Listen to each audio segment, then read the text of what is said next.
Hello everyone, Assalamu Walaikum. How are you all? I hope you are well.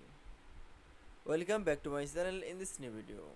Today's video, how to change border style in Microsoft Excel. So let's started. At first, open your Excel document. Firstly, then you show the in table border. This border is style change. Firstly, select your all borders option and going to the borders option. Now click for the line style option, then choose style. Now for click,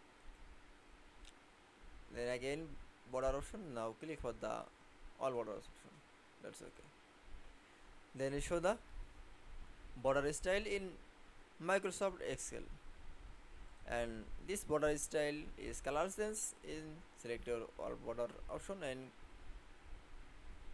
going to the border option and click for the line color option, then choose color. That's okay. Then you show the border style in Microsoft Excel. I hope to enjoy the video. Please like, comment, share and subscribe my channel. Thanks for watching.